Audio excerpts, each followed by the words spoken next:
จักปีแหละอยู่นี่เจ้าอยู่8 ปี18 ปีใส่ด้นบ่หมอซำนี่เปิดเพลงได้จักชั่วโมงมาแต่เช้าพักแรงได้โอ้เจ้าชื่อหยังเฮียดชื่อเฮียดนางเฮียด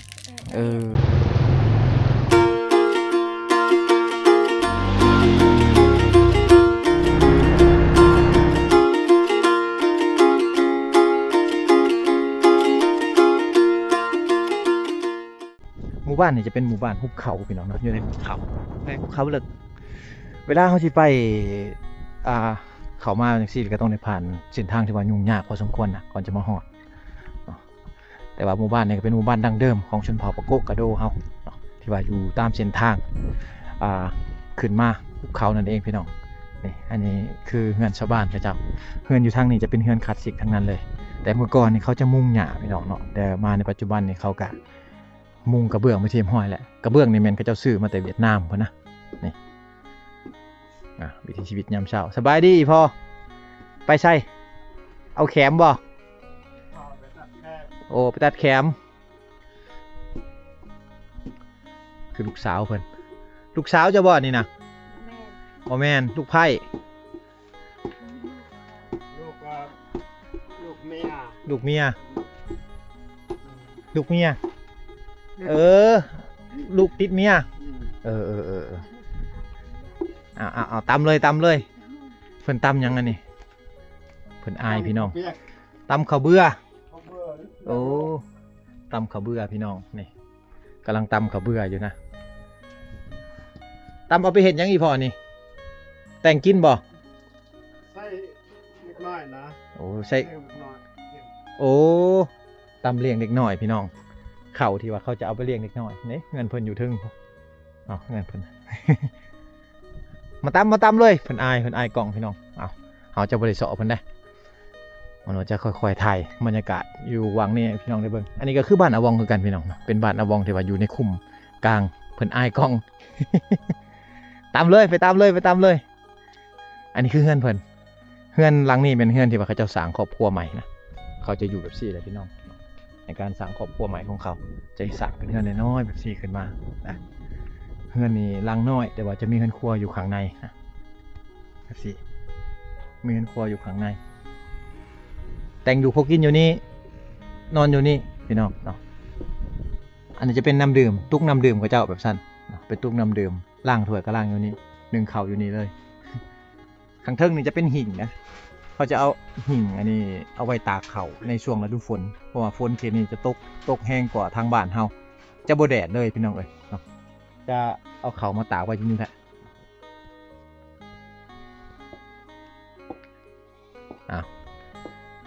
อันนี้คือหางโต่งน้ำให้เบิ่งบรรยากาศเฮือนของเพิ่นพี่น้องอยู่ทางเขตนี้ก็เป็นเฮือนที่ว่าผู้ดอยสูงนะแต่ว่าบ่โนคิดว่าเฮือนหลังนี้นี่อาจจะมาอยู่กันหมู่อยู่วังนี่เนาะเพราะว่าเฮือนกับเจ้านี่จะเป็นเฮือนใหม่นะเฮือนใหม่แต่ทาสีแบบสไตล์ชนเผ่าสิมีสีฟ้าสีขาวและสีแดงพี่น้องเนาะเห็นบ่เฮือนกับเจ้ามุงสังกะสีนะมุงสังกะสีโอ้บรรยากาศถือว่าสุดยอดเลยเขตภูดอยของแท้พี่น้องไอ้ตัวนี้เนาะเป็นเขตภูสูงนะวังแต่ละหม่องวังมโนดไปก็เป็นเขตภูดอยคือกัน แต่ว่าเป็นเขตภูดอยที่ว่ายังบ่สูงเท่านี้อยู่วังนี่จะเป็นเขตภูดอยสูงเลยแหละพี่น้องเนาะสบายดีโอ้สบายดี เสียงแง่เนาะทางนี้ใช่สัญญาณเวียดบ่โอ้สัญญาณเวียดนามหักอยู่นี่บ่ได้ใช้ไฟฟ้าเนาะไฟฟ้านี่ใช้โซลาร์เซลล์ไฟฟ้าใช้แผงโซลาร์เซลล์เอาได้นี่เห็นบ่อันนี้ทุกๆหลังคาเฮือนนี่จะมีเลยเครื่องสีบูฮานี่ก็คือโคกตำเข่าของชาวบ้านกับเจ้าพี่น้องเนาะจะเป็นเครื่องสีบูฮานอันนี้เป็นสากเป็นโคกอยู่ใกล้ๆกันเลย อันนี้เป็นเครื่องครัวบ่เป็นครัวของแต่งอยู่ครัวกินขอถ่ายทำหน่อยเด้อครับโดยเอาอันนี้จะเป็นเครื่องครัวเพิ่นนะนี่เครื่องครัวนอนนำเนาะเงินครัวอันนี้ก็อยู่อันนี้คือนอนจักปีแหละอยู่นี่เจ้าอยู่ 18 ปี 18 ปีป้าตุอยู่แต่โดนๆแต่ตอนยังบ่มีคนมาอยู่หลายพุ อืม แต่ก่อนมีจักหลังคาเฮือนอยู่นี่ แล้วก่อนนั้นมี3เลย 2หลังคาเฮือน3หลังคาเฮือน อืม ป้าตุ เมื่อก่อนทางบ่ฮอดอะที่ย่างเอาเลยเนาะ อืม ย่างไปอั่นบ้านพุ่นเลยเนาะ จ้ะ ย่างลงไปบ้านกิแนะพุ่นเลยพี่น้องเอ้ยทางพุ่นเลยเนาะไกลเติบนะเยิง ไป ไกลเติบก่อนสิมาฮอดพี่ทางหลังนี่จะเป็นสวนอันนั้นสวนยางบงเนาะ อืม สวนยางบงสวนมันเนาะ อืม มาอยู่พี่ก็ดีไปอีกแบบมักสงบ แต่ว่าก็ใครในเดี๋ยวนี้มีสัญญาณโทรศัพท์แล้วของเวียดนามได้ใส่โมขอบใจเด้อเลยขอถ่ายทำหมู่บ้านแน่เลยนี่ไก่อันนี้ไก่นี่มาแต่เวียดนามบ่ไก่สายพันธุ์นี่ ไก่นี่ไก่ของประชาชนเฮานะ โอ้มันเป็นสายพันธุ์มันบ่คือกับของข่อยเนาะ อืม อันนี้คนมันจะหลายเพราะมันเลี้ยงอยู่วังหนาวเนาะ อืม อยู่บ้านเฮาคนไก่เฮาจะบ่หลายแบบนี้เลยพี่น้องเนาะ สำนี้ก็พอ อยู่บ้านเพิ่นนี่โอ้คนไก่นี่หนาจะคือแบบไก่พันธุ์น่ะสไตล์ไก่พันธุ์ไข่นะโอ้ได้บรรยากาศภูเขา360องศาหน้าบ้านเพิ่นเลยเด้อนี่นะว้างามๆเลยเอาเส้นทางนี้ก็เป็นเส้นทางที่เขาจะลงเมืองบ้านกีแนะบ้านตังกวนพุ่นแหละพี่น้องเอ้ยเนาะ ปันตะลุง ตาลุงเนาะเอาย่างเลาะๆมาโซนนี่พี่น้องเนาะเฮือนเขาเจ้าก็อยู่ใกล้ๆกันแบบซี่แหละเฮือนซานเขาเจ้าแต่ว่าหลังเฮือนนี่จะเป็นภูเขานะ ภูเขาที่ว่างามมาลีเลยงามมาลีย่อมรับว่าบรรยากาศอยู่ทางเขตนี่โอ้โหคักขนาดพี่น้องเนาะอากาศจะเย็นตลอดปีทางทึงนี่บ่มีว่าจะมีอากาศร้อนถึงว่าจะร้อนแล้วดูร้อนช่วงทางอื่นแต่ว่าทางนี้อากาศจะเย็นอากาศประมาณ22พี่น้องเนาะ12-22องศาเท่านั้นแหละถึงฤดูร้อนก็คือกันพี่น้องภูเขา360องศานี่เฮาลงไปนี่ก็สิเป็นเฮือนเพิ่นคือกันเฮือนนี่ก็สิเป็นเฮือนเก่าเฮือนแก่ของคนในชนเผ่าเฮาเนาะเฮือนเก่าเฮือนแก่พี่น้องไปนี่ตัวนี้จะเป็นเฮือนเก่าอีหลีนะเฮือนแบบซี่นี่เขาเจ้าสร้างได้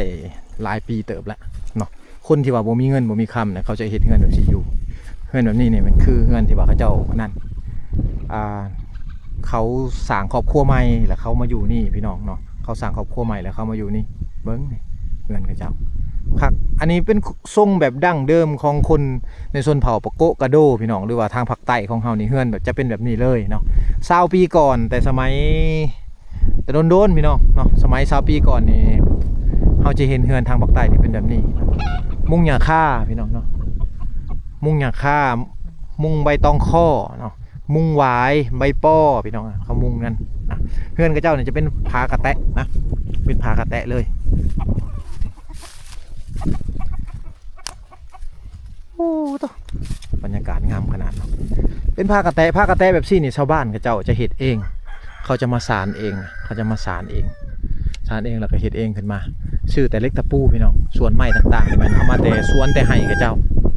ตัวนี้ฟืนก็อยู่กองตารางอันนี้ก็คือเสื้อเพลิงที่ว่าชาวบ้านกระเจ้าไว้หุงเขาวดังไฟต่างๆเนาะเอ้าบ่มีกิจกรรมจังไรเลยพี่น้องเลยผู้คนก็บ่ค่อยอยู่เฮือนบางเทื่อเขาก็นอนอยู่ทั้งเฮือนผู้เนาะเขาบ่ได้ลงมามันหนาวพี่น้องเนาะมันหนาวอากาศมันหนาวอะดินี่เฮือนหลังนี้ก็เบิ่งนี่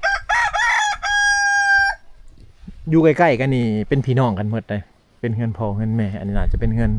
อนพ่อนั่นน่าจะเป็นเฮือนลูกเนาะสุดยอดเลยสุดยอดในความงามของบรรยากาศธรรมชาติทางเขตนี้เป็นธรรมชาติที่ว่าดีงามพี่น้องเลยเนาะบรรยากาศดีขนาดนะ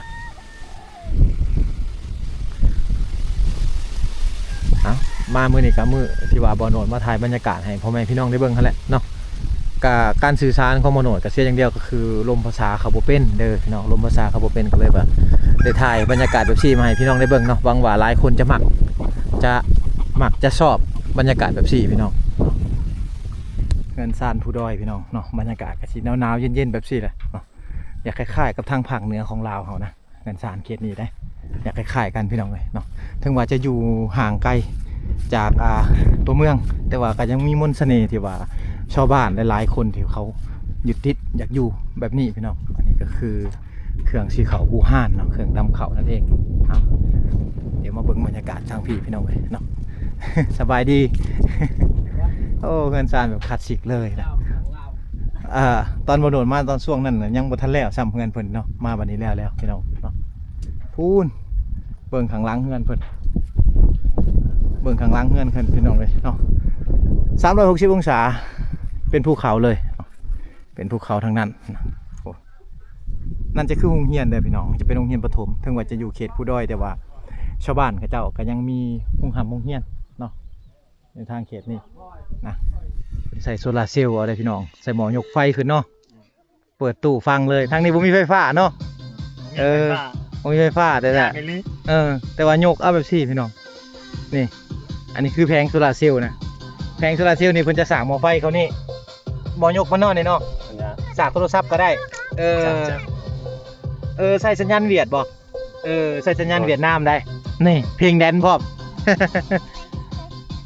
หลังจากสากเต็มแล้วก็เอาหม้อไฟตัวหนึ่งมาใส่ตัวนี้เอาไว้สำหรับเปิดตู้นี่เห็นบ่ บ่มีไฟฟ้าก็ยาก ใส่ด้นบ่หม้อซ้ำนี่เปิดเพลงได้จักชั่วโมง แต่เสาร์ฮอดแรงได้ โอ้ได้สากเต็มแล้วได้โลดโอ้คักเนาะ ไฟฟ้าเข้ามาแต่ว่ายังบ่ทันดึงเข้าเนาะมันราคาสูงพี่น้องเอ้ยชาวบ้านเขาก็เลือกใส่แบบซี่ไปก่อนเอาเต้นได้ไหม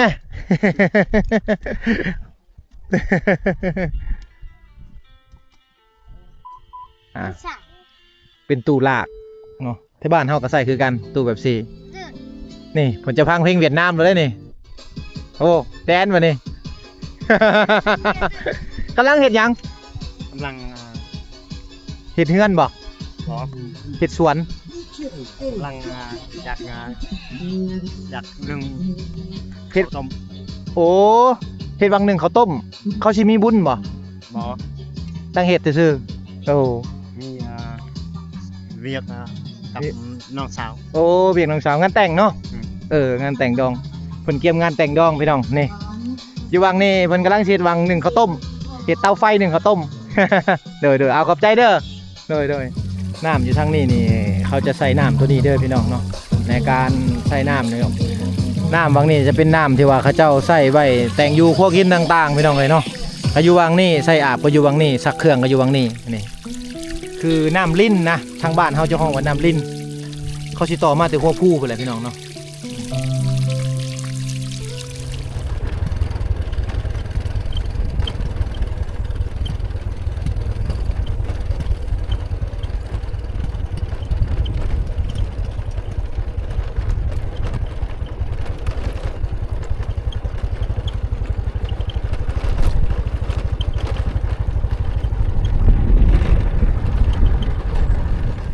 นี่คือ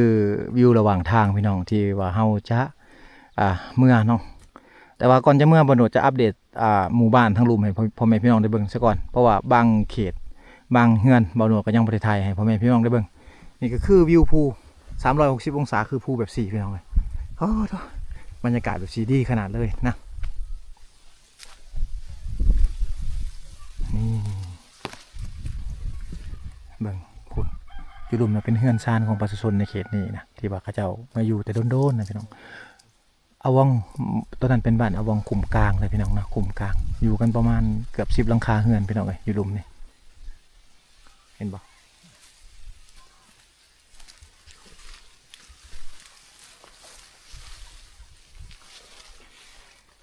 บักงามๆเลยผู้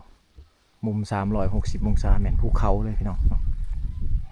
ตัวมุมนี่แหละเราจะได้เห็นบ้านอวังขุมกลางพี่น้อง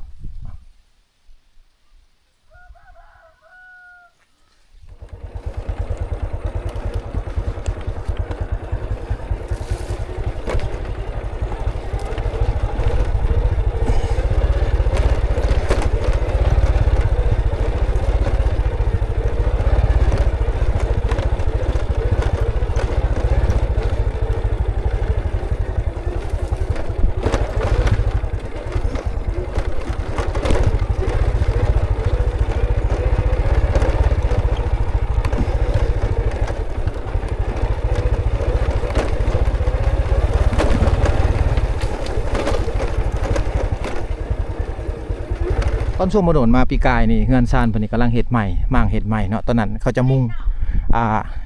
หญ้าคาทั้งหมดเลยนะมุงหญ้าคามุงใบปอมุงใบตองคอแต่ว่ามาในนี่เขามุงอันนั้นแหละพี่น้องมุงกระเบื้องไปเทียมห้อยเลยเนาะก็อยากมาถ่ายให้พ่อแม่พี่น้องได้เบิ่งก็คือเฮือนเพิ่นนี่วิวดีพี่น้องพุ่นเบิ่งมุม360องศาเนี่ยก็จะมีภูเขาอ้อมหอบทั้งหมดเลยนะคักพี่น้องเลยนี่เบิ่งเฮือนซ่านเพิ่นบ้าคักๆเลยนะโอ้ตวเขาจะต่อเติมเฮือนแล้วก็ต่อเติมเฮือนแล้วก็เฮ็ดหลังคากระเบื้องเนาะนี่อันนี้คือซานนะเจ้าซานหลังถ้วยลานบวง แต่งคือคั่วกินพี่น้องไงเนาะนี่คือซานครับอ่ะอันนี้คือตุกน้ำเอาน้ำมาใส่เนาะอันนี้คือน้ำเต้าพี่น้องมักน้ำเต้าอันนี้ก็คือเราเห็นอยู่ในหลุมมาแหละเนาะแต่ก่อนคนลาวเขาแต่สมัยตะกี้บ่มีตุกน้ำเขาจะเอาน้ำเต้านี่ไปใส่น้ำกินพี่น้องเนาะอยู่ทางเขตเมืองนองก็ยังมีอยู่เลยเขตเมืองนองเซปูนทางพะบังจุดซุมละโกพี่น้องต่างๆก็ยังใส่อยู่บางหลังคาเฮือนเนาะแต่บางหลังคาเฮือนบ่มีแหละอันนี้ก็คือเครื่องเก่าบูฮานแต่สมัยก่อน นี่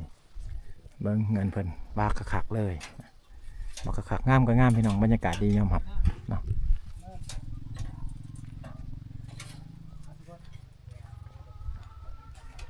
สบายดี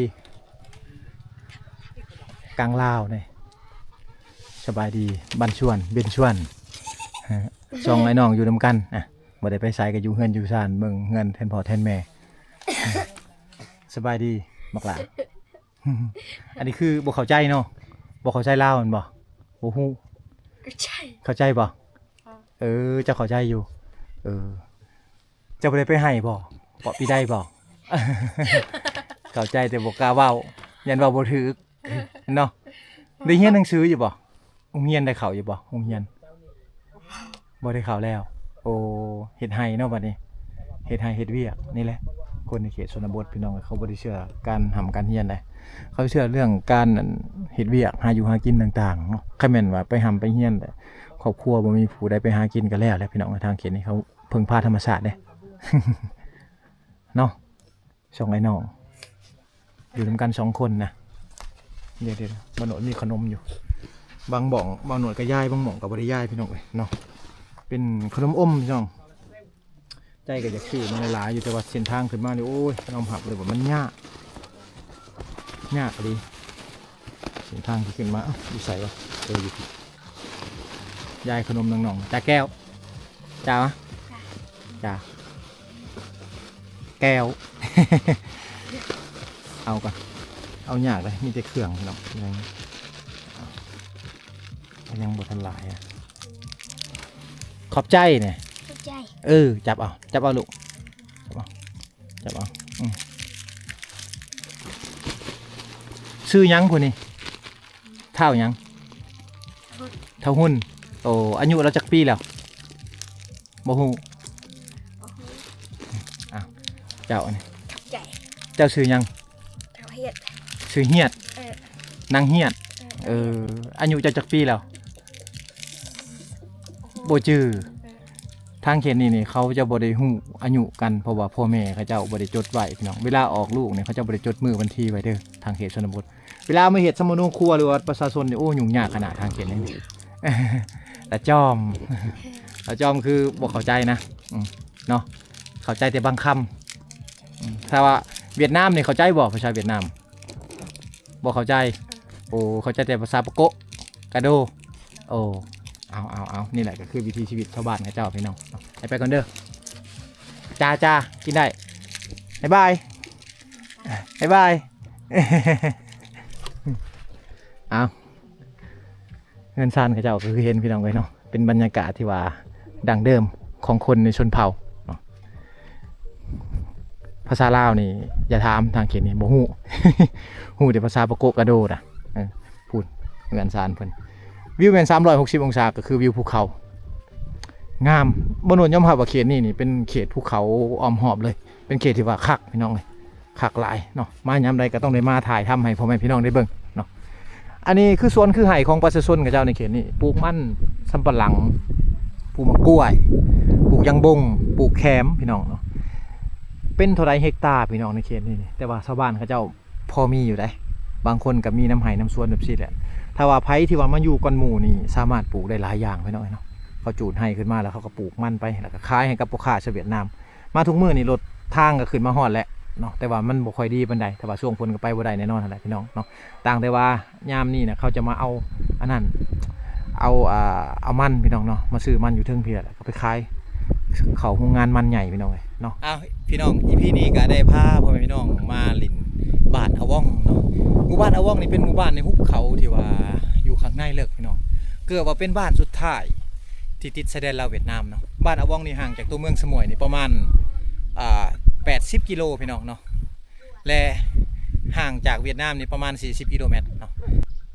เลยเป็นหมู่บ้านที่ว่ามีมนต์เสน่ห์เพราะว่าอยู่ในท่ามกลางหุบเขาพี่น้อง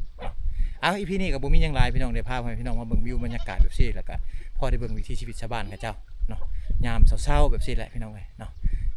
ก่อนอำลาก็ต้องขอบคุณขอบใจเมื่อสุขทุกคนที่เข้ามาติดตามนะครับชมเด้อพี่น้องบ๊ายบายเจอกันอีพีหน้า